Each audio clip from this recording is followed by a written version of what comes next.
നമസ്കാരം സ്നേഹിതരെ. നമ്മുടെ ഈ യാത്ര ചരിത്രത്തിൻ്റെ അത്ഭുത രൂപങ്ങളിലേക്ക്, ശില്പകലയുടെ ജീവിത വൈഭവത്തിലേക്ക്, ഇന്ത്യയുടെ ഹൃദയഭാഗത്ത് കർണാടകയിലെ കല്ലുകൊണ്ടുള്ള കയ്യൊപ്പ് പോലെ പടർന്നു നിന്ന ഒരു വംശം, അതാണ് ഹൊയ്സള രാജവംശം.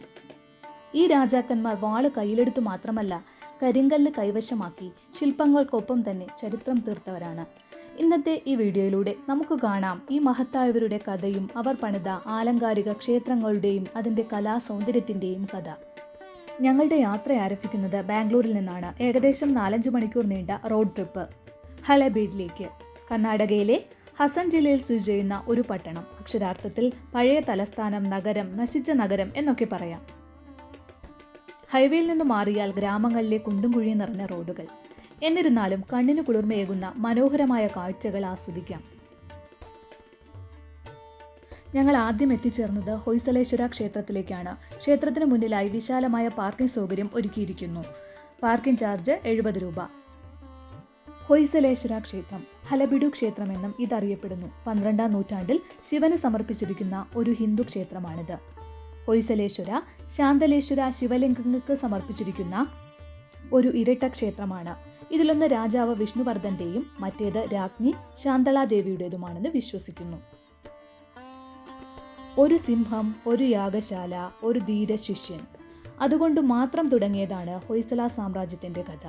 യാഗശാലയെ ആക്രമിച്ച സിംഹത്തെ ആയുധങ്ങളില്ലാതെ തന്നെ കീഴടക്കി ശിഷ്യൻ ഗുരുവിനെയും ധർമ്മത്തെയും രക്ഷിച്ചു. ഗുരുവിന്റെ അനുഗ്രഹത്തോടെ അവൻ രാജാവായി. ആ രാജവംശം തന്നെ ഹൊയ്സളർ എന്നറിയപ്പെട്ടു. ഹൊയ്സള ഇന്നതൊരു ചിഹ്നമാണ്. ക്ഷേത്രത്തിന്റെ വാതിലുകളിൽ തന്നെ കാണാം സിംഹത്തെ വധിക്കുന്ന സാലയുടെ ശില്പം. ചെരുപ്പുകൾ ഈ കാണുന്ന സ്റ്റാൻഡിൽ സൂക്ഷിച്ചുകൊണ്ട് അകത്തേക്ക് കയറാം.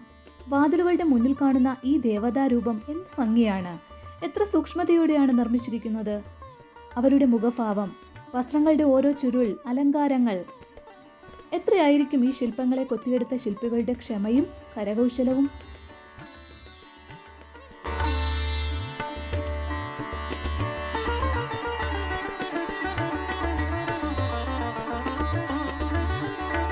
ക്ഷേത്രത്തിനുള്ളിലേക്ക് കടക്കുമ്പോൾ കണ്ണിൽപ്പെടുന്നത് വൃത്താകൃതിയിലുള്ള വലിയ കൽത്തൂണുകളാണ്. ഈ തൂണുകളെ ലെതേ ടേൺഡ് പില്ലേഴ്സ് എന്നാണ് പറയുന്നത്. ഇതെന്താണെന്ന് ചിന്തിച്ചോ?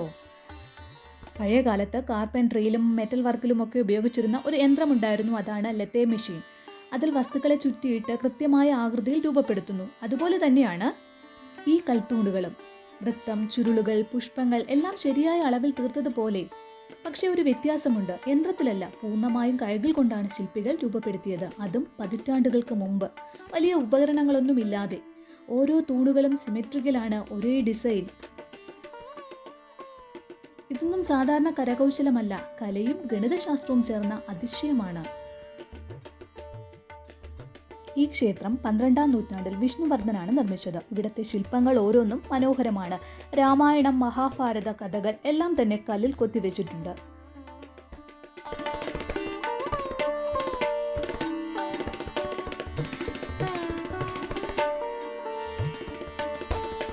ഹൊയ്സളേശ്വര ക്ഷേത്രത്തിന്റെ അതുല്യ ശില്പ വിശേഷതകളിൽ ഒന്നാണ് ഇവിടെ കാണുന്ന 2 നന്ദി ശില്പങ്ങൾ. ഒരു ക്ഷേത്രത്തിൽ സാധാരണ ഒരു നന്ദി വിഗ്രഹമേ ഉണ്ടാകാറുള്ളൂ. പക്ഷെ ഇവിടെ 2 ശിവക്ഷേത്രങ്ങളുണ്ട്. അതിനാൽ ഓരോ ക്ഷേത്രത്തിനും ഓരോ നന്ദി.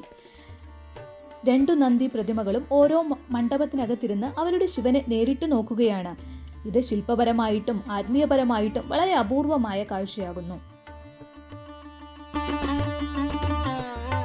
ഇവിടെ നോക്കുമ്പോൾ ഭിത്തിയിൽ ഒരുപാട് ചിത്രങ്ങൾ പോലുള്ള ശില്പങ്ങൾ കാണാം. പക്ഷെ ഇവയെല്ലാം ഓരോ കഥകളാണ്. താഴെ ആദ്യം കാണുന്നത് ആനകളുടെ വലിയ നിര.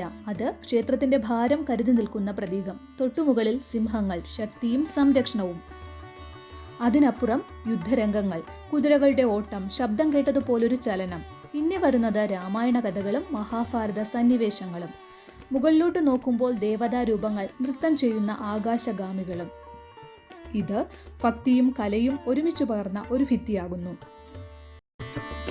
ഒരു പുരാതന ഗ്രന്ഥം പോലെ ഈ ശില്പഭിത്തികൾ വായിക്കാം. അറിയണമെങ്കിൽ കണ്ണുപയോഗിച്ചാൽ മാത്രം മതി, വായന വേണ്ട. 14-ാം നൂറ്റാണ്ടിൽ ഡൽഹി സുൽത്താന്റെ സൈന്യം ഹൊയ്സള സാമ്രാജ്യത്തെയും അവരുടെ മനോഹര ക്ഷേത്രങ്ങളെയും ആക്രമിക്കുകയുണ്ടായി. അതിന്റെ ഫലമാണ് ഈ തലയില്ലാത്ത ശില്പങ്ങൾ. ഹൊയ്സളേശ്വര ക്ഷേത്രം മനോഹരമായ പൂന്തോട്ടത്തിന് നടുവിലായാണ്. ശാന്തവും സുന്ദരവുമായ പ്രകൃതി ദൃശ്യങ്ങൾ ഇതിനു ചുറ്റും പകരുന്നുണ്ട്. ക്ഷേത്രത്തിന് സമീപം വളരെ അടുത്താണ് ആർക്കിയോളജിക്കൽ മ്യൂസിയം. ഇവിടെ ഹൊയ്സല കാലഘട്ടത്തിലെ പ്രാചീന വസ്തുക്കളും ശില്പങ്ങളും ഒക്കെ സൂക്ഷിച്ചിരിക്കുന്നു. ഇതിനകത്തേക്ക് കയറണമെങ്കിൽ ഒരാൾക്ക് 5 രൂപയാണ് ടിക്കറ്റ്. ഇതിനടുത്തായി തന്നെ ഒരു ജൈന തീർത്ഥങ്കരന്റെ പ്രതിമയും കാണാം. ക്ഷേത്രങ്ങളുടെ അടിസ്ഥാനം നക്ഷത്രാകൃതിയിലാണ്. പല കോണുകളും ഉയരവും ചേർന്ന സങ്കീർണമായ രൂപം. ഈ സങ്കീർണമായ ആകൃതിയും മനോഹരമായ കൊത്തുപണികളും ഹൊയ്സല ശില്പകലയുടെ പ്രത്യേകതയാണ്. അതുകൊണ്ടൊക്കെ തന്നെയാണ് ഹൊയ്സലേശ്വര ക്ഷേത്രം ഹലിബേഡ ഇന്ന് ലോക പൈതൃക പട്ടികയിൽ ഉൾപ്പെടുന്ന പ്രധാന സാംസ്കാരിക സൈറ്റുകളിൽ ഒന്നായത്. ഇത് യുനെസ്കോയുടെ അംഗീകാരത്തോടെ സംരക്ഷിക്കപ്പെടുകയും പരിപാലിക്കപ്പെടുകയും ചെയ്യുന്നു. പ്രശസ്തമായ ഹൊയ്സലേശ്വര ക്ഷേത്രത്തിൽ നിന്നും അല്പം അകലെയാണ് കേദരേശ്വര ക്ഷേത്രം സ്ഥിതി ചെയ്യുന്നത്. ഹൊയ്സല രാജാവായ ബീരബെല്ലാല രണ്ടാമൻ അവരുടെ രാജ്ഞി കേദലാദേവിയുമായി ചേർന്നാണ് ഈ ക്ഷേത്രം നിർമ്മിച്ചത്. ക്ഷേത്രത്തിലെ പ്രധാന ദേവനാണ് ഈശ്വരൻ അഥവാ ഹിന്ദുമതത്തിലെ ശിവൻ. ഇന്ന് ഇത് ദേശീയ പ്രാധാന്യമുള്ള ഒരു സ്മാരകമാണ്. ആർക്കിയോളജിക്കൽ സർവേ ഓഫ് ഇന്ത്യയാണ് ഇത് സംരക്ഷിക്കപ്പെടുന്നത്. ഹൊയ്സലേശ്വര ക്ഷേത്രത്തിൽ കാണുന്നത് പോലുള്ള മനോഹരമായ കൊത്തുപണികളും ശില്പങ്ങളും ഒക്കെ തന്നെയാണ് ഈ ക്ഷേത്രത്തിൽ നമുക്ക് കാണാൻ കഴിയുന്നത്. അവിടെ നിന്നും ഒരു 1/2 കിലോമീറ്റർ അകലെയുള്ള ജൈന ക്ഷേത്രത്തിലേക്കാണ് പിന്നെ ഞങ്ങൾ പോയത്. ഈ ജൈന ബസതികൾ വാസ്തുവിദ്യാ പാരമ്പര്യത്തിന് പേരുകേട്ടതാണ്.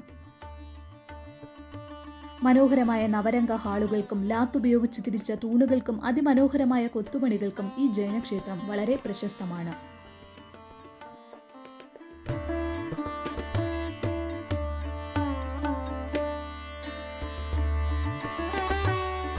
ഈ ക്ഷേത്ര സമുച്ചയത്തിൽ പുലിക്കരി കല്യാണി എന്ന പടിക്കിണറും ഉൾപ്പെടുന്നു.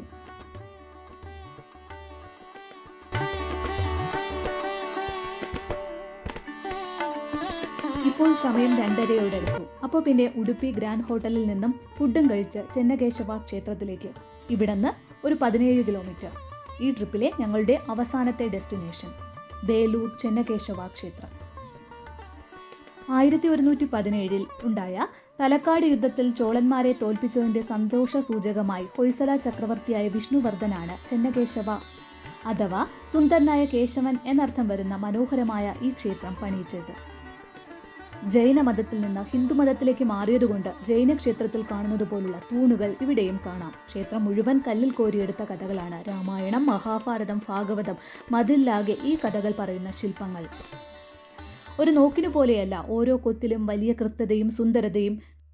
ക്ഷേത്രത്തിലുള്ള പില്ലറുകൾ പ്രത്യേകതയുള്ളതാണ്. ലാത്തെ ടേൺഡ് അതായത് ചുറ്റിത്തിരിഞ്ഞു തീർത്ത രൂപം. വളരെ മൃദുവായ നിലയിൽ പണിതുകൊണ്ട് ചിലത് സ്പർശിച്ചാൽ പോലും ശബ്ദമുണ്ടാക്കും.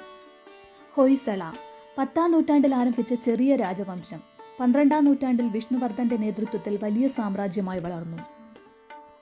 തലസ്ഥാനങ്ങൾ ബേലൂർ, പിന്നീട് ഹളിബീഡ ആയിരുന്നു. ശില്പകലയിൽ ഏറെ വൈദഗ്ധ്യമുള്ള ഹൊയ്സലർ സോപ്പ് സ്റ്റോൺ എന്ന കല്ലുപയോഗിച്ച് അതിശയിപ്പിക്കുന്ന ക്ഷേത്രങ്ങൾ പണിതു. വാസ്തുവിദ്യ, സംഗീതം, സാഹിത്യം തുടങ്ങിയ കലകൾക്കവർ പ്രാധാന്യം നൽകി. ഇവരുടെ ക്ഷേത്രങ്ങൾ പഴയ സംസ്കാരത്തിന്റെ ജീവിക്കുന്ന തെളിവുകളാണ്.